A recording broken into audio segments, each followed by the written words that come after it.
Hey everyone, I hope the first month and a half or so of the new year has started off really, really well for you. We're releasing our second rendition of the Working Wealth Update for February 2024, and just wanted to record a few minutes here talking about 5 or 6 key items you should be aware of and be thinking about as we go into this 2024 tax filing season. So again, just have 5 or 6 key points I want to walk through with you guys as helpful reminders or maybe some new information you might not be aware of just to ensure you can take full advantage of the opportunities available to help reduce your tax bills and plan appropriately moving forward. So first and foremost, let's talk about the tax season itself. So the tax season for this year actually runs from January 29th, looking backward a little bit, all the way up until April 15th, which is the standard federal tax filing deadline. So we are already a few weeks into the tax filing season here. Maybe you've already filed your taxes. Maybe you're waiting to the last possible minute because you want the government to not have access to your money for as long as possible. Either way, the most important thing to note here is that you can now officially file your taxes for the 2023 tax year up until the April 15th deadline. If for any reason you have a situation come up where you need to extend that deadline, you can do so up until October 15th. Now, that is very, very standard every year. You can have up to a 6 month extension.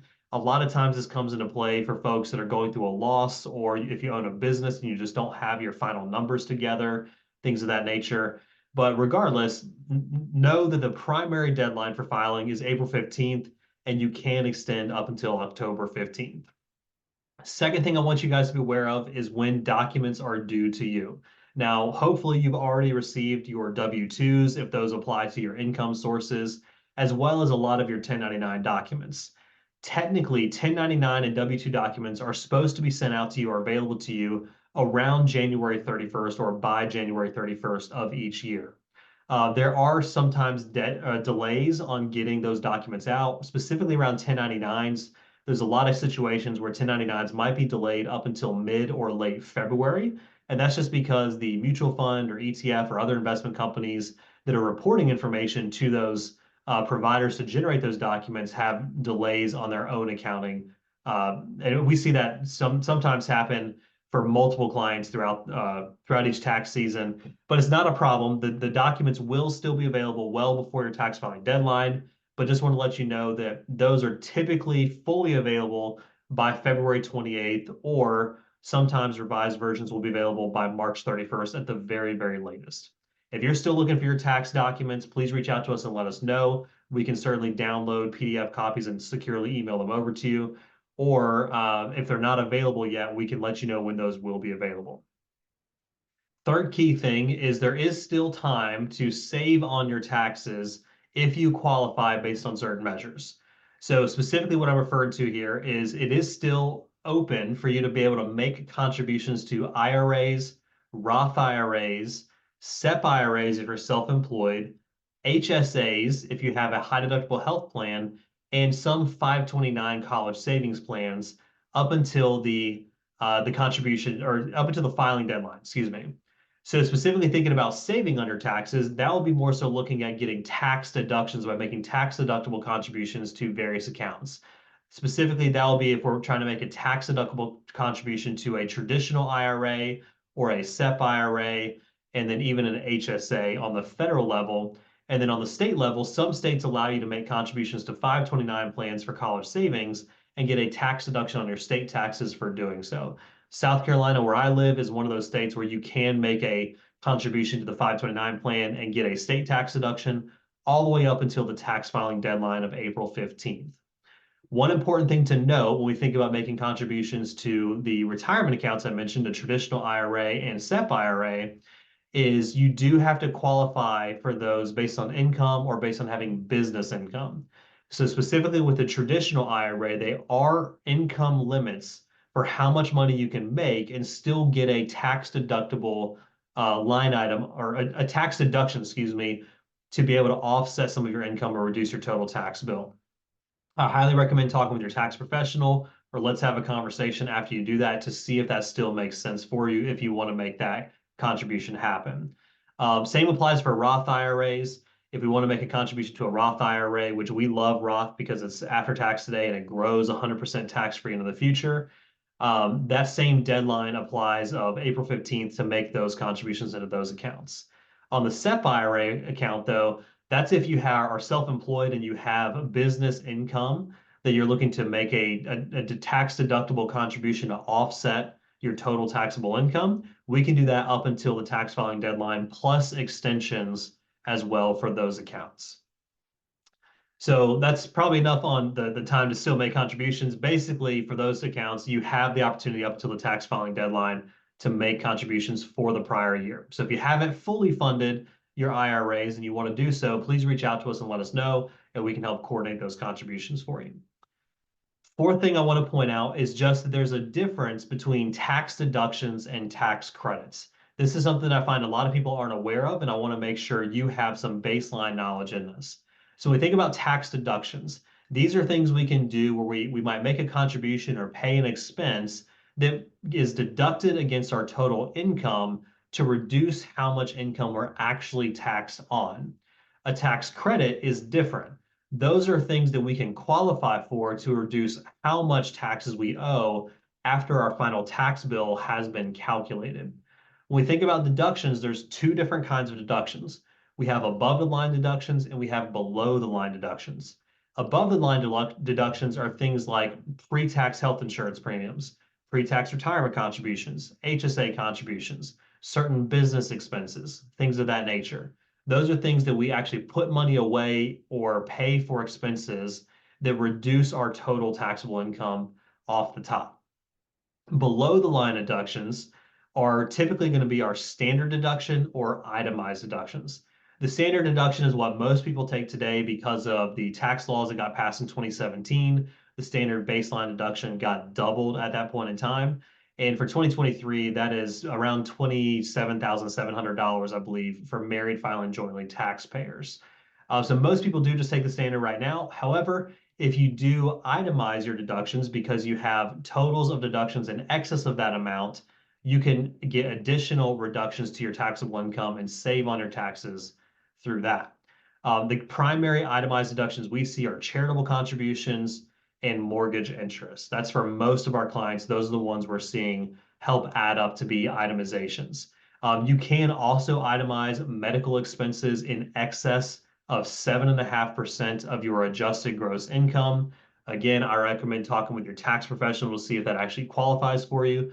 But that's another way that if you had a really big medical expense year, you could use that as an opportunity to reduce your taxable income by itemizing there. On the tax credit side of things, again, that's if we already know what our tax bill is. Tax credits help us reduce that total tax bill. There's two different kinds of tax credits. You have refundable and non-refundable. Refundable credits are the ones that even if you reduce your tax refund or tax bill down to zero, if you have refundable credits, you can claim in addition to that, you would actually get a refund for the money that is associated with that tax credit. Non-refundable credits are the opposite. That's if you brought your total tax bill down to zero and you're potentially going to be getting a refund. Those credits, if you stack them on top, do not pay out a net positive earnings to you personally. A good example of the refundable tax credit is the earned income tax credit, which is primarily for low to mid-income households that if they have earned income, they can get an additional tax credit to reduce their total tax bill. The non-refundable credits, a great example is the child tax credit, which does phase out based on your income. So if you make over a certain limit, you can't qualify for that tax credit anymore. But keep in mind, it is non-refundable. So you're not necessarily going to make profit by having more kids necessarily, like some people talk about doing. So that's enough on deductions and credits. Let's jump over to just the concept of a refund in general. If you look at your Form 1040, which is your summary document of your tax filing for each year, on the second page, around the middle of the page, it talks about your refund or your liability owed. The thing I want to point out here is when it talks about a refund amount, it actually says in bold the amount that you overpaid in taxes. And the key thing I want you to walk away with from here is you do not have an obligation as an American to overpay on your taxes. You actually have an obligation to do everything you can to pay as little taxes as you owe, as quoted by Judge Learned Hand back in the early 1900s. That being said, if you do get a refund, a lot of people find comfort in that because that is money that's been kind of banked with the government, and you get that money back to help pay bills, put money in savings, make IRA contributions, pay off debt, etc. That's not the philosophy that I prefer folks to operate with, because what that means is we're relying on the government not to change the laws and for our behaviors to not change in a productive manner to try to give us a bonus during tax time. Refunds are great if we didn't plan on it, because maybe the laws changed in our favor or our situation changed that's going to be a positive effect for us. But we never want to count on that because that is overpaying the government money throughout the year and waiting on them to give us that money back. So, example, if you are a family of four, a family of five, two adults and two or three kids, and you get a refund of $8,000 a year, I would argue that that means you could have had that $8,000 spread out throughout the year in your payroll to use that money to pay off debt, fund kids' activities, contribute to retirement, things of that nature. That's a substantial amount of money that we could just have in a regular cash flow rather than waiting for the government to give it back to us. And don't forget, the government is not in the business of helping us out in terms of making money on our money. That any money you have that you give to them throughout the year that you get back as a refund is a 0% interest loan to the government. They don't give you 3.5 or 4% on your money when they pay it back to you. However, if you underpay on your taxes and you don't pay that money back in by the due dates, they will charge you a late fee or charge you interest for not paying your tax bills. So I would much rather say, don't get the government a 0% interest loan. Let's make sure we have as much money as possible in our cash flow throughout the year so we can fund our goals and priorities and be proactive with our financial plan. Which brings me to the last point, which is it's not too late to start thinking about next year. I know that might sound crazy. We're in the middle of the 2023 filing season here at the beginning of 2024, but now is the time to start thinking proactively about 2024's overall tax position. So if you do get a big refund this year, I would say let's work with your tax pro, work with your tax professional to figure out how we can change your situation. Maybe that's your withholdings, estimated payments, etc. Change those numbers so you have more money in your cash flow on a regular basis to be able to pay off debt, fund savings, cover emergencies that come up, add to a Roth IRA, start making funding contributions to retirement or 529s, things like that. So if you take nothing else away from this, remember the key thing here to building wealth and having sustained wealth over time is to be proactive with your financial plan. We want to help people develop their wealth successfully. As part of the reason I'm sharing these videos is to make sure you have good, helpful content, good, helpful bite-sized tips to take full advantage of your financial life over time. If you have any questions, please feel free to reach out, send us an email, call the office. We'll definitely get back to you with some answers to those questions. But also, if you have ideas for additional videos you want to see, please let us know. We're more than happy to take constructive feedback and provide helpful content that everyone would enjoy. Have a great rest of your month, and we'll see you next time. Thanks.